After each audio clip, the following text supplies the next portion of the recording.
What if, in the next 10 seconds, your heart suddenly betrayed you? You're sitting quietly at home, maybe reading, maybe watching TV, and then out of nowhere, your chest tightens.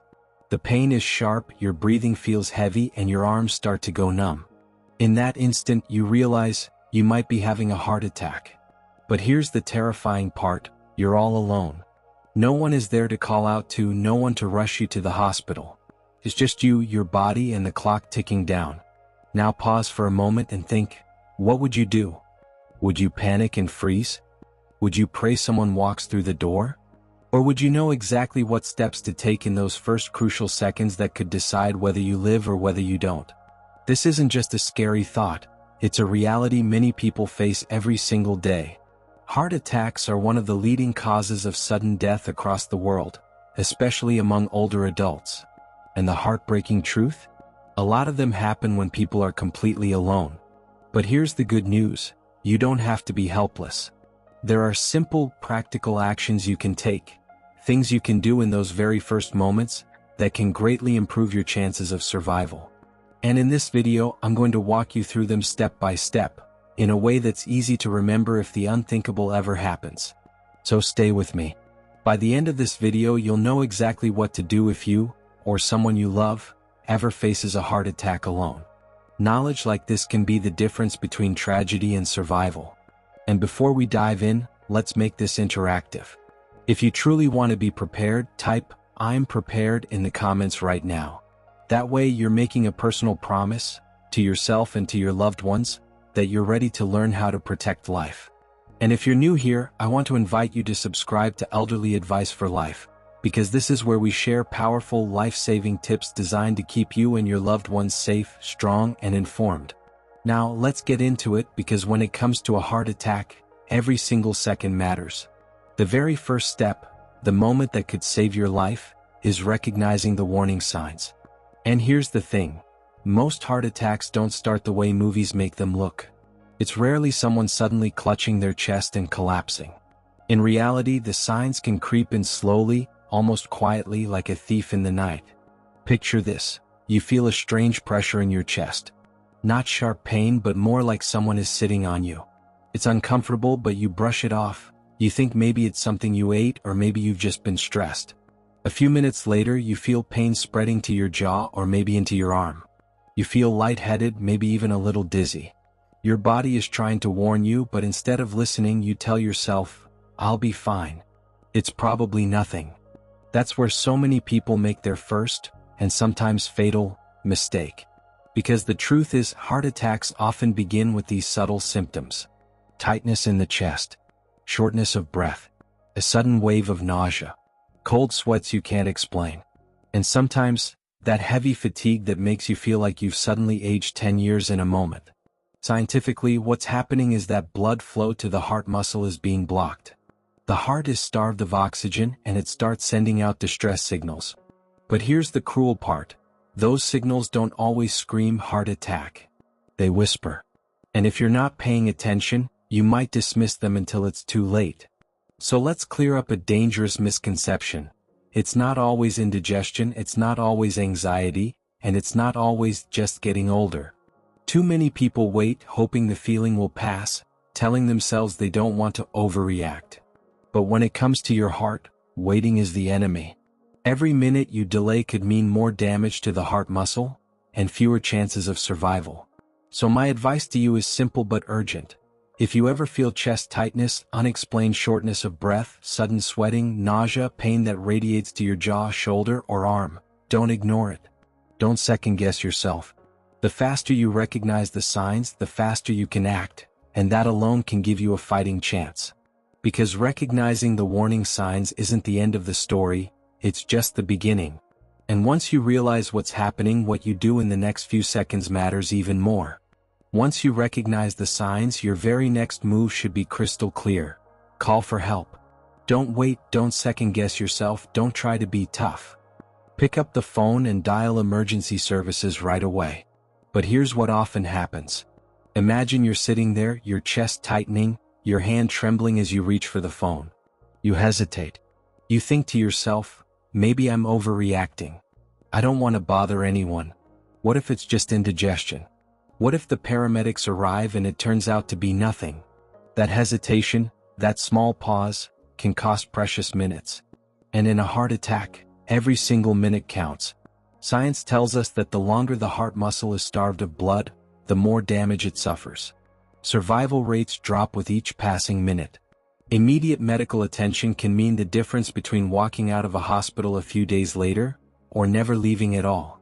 And yet, so many people try to wait it out. They sit in silence, convincing themselves the pain will pass. But let me tell you the truth, heart attacks rarely just go away. They get worse. And waiting is one of the most dangerous choices you can make. So here's my advice.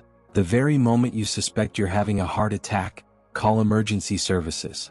In the United States, that means dialing 911. In other countries, know your emergency number. And here's something important. If you can't talk, if your chest pain is so severe that words won't come out, don't hang up. Leave the line open.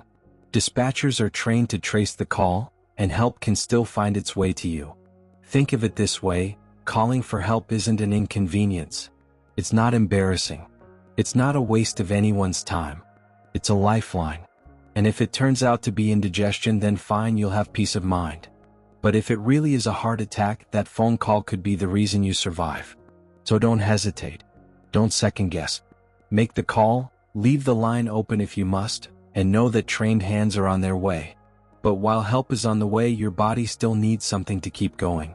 Now let's imagine this moment again. You've recognized the signs. You've made the call. But as you wait, your vision begins to blur, your chest feels tighter. Fear grips you because every second matters and you feel your strength slipping away. In that moment, your breath, your own breath, might be the very thing that keeps you alive long enough for help to reach you. Here's what many people don't realize. Controlled breathing combined with a strong cough can actually help your heart keep pumping for a short time. It's not a cure. Let me say that again, it's not a cure. But it can buy you precious seconds. And sometimes those seconds are everything. Here's the science behind it. When you take a deep breath, you fill your lungs with oxygen. That oxygen then makes its way into your bloodstream. When you cough firmly, you put pressure on the chest and help squeeze the heart, almost like a manual push to keep blood moving. Together, deep breaths and firm coughs can help maintain circulation and rhythm, just enough to give your body a fighting chance until professional help arrives. But there's a dangerous misconception here. Some people think coughing alone can stop a heart attack. That is not true. This technique is only a temporary support. It's like keeping the engine running until the mechanic shows up. It doesn't replace medical treatment. It doesn't solve the blockage. But it can slow the decline, and in a crisis, slowing the decline can be the difference between life and death. So what should you do? The moment you feel yourself fading, take a slow, deep breath. Fill your lungs as much as you can. Then cough firmly, deep from your chest, not just from your throat. Do it rhythmically, one deep breath, one strong cough about every 2 seconds. Breath in, cough out. Breath in, cough out. This steady rhythm can help keep oxygen flowing to your brain and keep your heart beating in a controlled way until help arrives. It may sound simple, almost too simple, but in that moment of crisis, your breath and your determination can act as a lifeline. But remember, survival isn't just about keeping the heart moving, it's also about preventing greater harm. At this point, the symptoms are there, the call for help has been made, and you're doing your best to breathe and cough steadily. But then it hits you, the panic. Your mind starts racing, your heart pounds faster, and fear takes over. That panic, as natural as it feels, can actually make things worse. When fear takes hold, your body releases stress hormones like adrenaline. And what do those hormones do? They put even more strain on a heart that's already struggling. Your heart begins to beat harder and faster, oxygen demand skyrockets, and the very thing you're trying to protect becomes even more vulnerable. That's why in this moment, calmness isn't just peace of mind, it's survival. You have to fight back against the fear and take control of your body. And here's where positioning comes in. Many people think the best thing to do is lie down flat. But lying flat makes it harder for your lungs to expand, and if you lose consciousness, you risk choking or injuring yourself in a fall. Instead, here's what works better. Sit upright. Find a sturdy chair, or if you're on the ground, sit with your back supported against a wall. Keep your upper body raised. This position helps your lungs expand more easily, reduces strain on your heart, and prevents sudden collapse from turning into something even more dangerous. It might feel counterintuitive, you're in pain, you want to lie down, but upright positioning is your friend here. Stay seated, stay calm, keep your body as stable as possible, and save your strength for the fight your heart is already waging. And while you wait, one simple action might buy you even more time. Now, imagine you suddenly remember there's aspirin in your medicine cabinet or maybe in the drawer by your bedside. The question is, could that little tablet really make a difference? The answer is yes if you use it correctly. Here's the science. Aspirin has a powerful effect on the blood. It works by thinning it, making it harder for clots to grow and block the arteries that feed your heart. And since most heart attacks are caused by blood clots stopping that vital flow, aspirin can slow the damage and give you more time until doctors arrive. But here's where many people get it wrong. They think any pain reliever will do, Tylenol, ibuprofen, something else from the medicine cabinet. But those won't help in a heart attack. In fact, some of them can even make things worse. It has to be aspirin. Plain, regular aspirin. And here's another important detail. Don't just swallow it whole. Chew it. Break it down in your mouth so it absorbs faster into your bloodstream. One tablet, chewed, not swallowed, can be enough to start working within minutes. Of course, only take it if you're not allergic or if your doctor hasn't told you to avoid it. But for many, that simple act of chewing an aspirin can slow down the clot and buy the heart critical time. Think about it, something as small as a single tablet could be the bridge between crisis and survival. Now you know the steps. Recognize the signs, call for help, breathe and cough with control, stay calm and upright, and if possible take aspirin. But beyond the steps, there's still one more thing we need to talk about. And that's how to cope emotionally with this reality. Now let's take a step back, because survival isn't only about what you do in the middle of a crisis.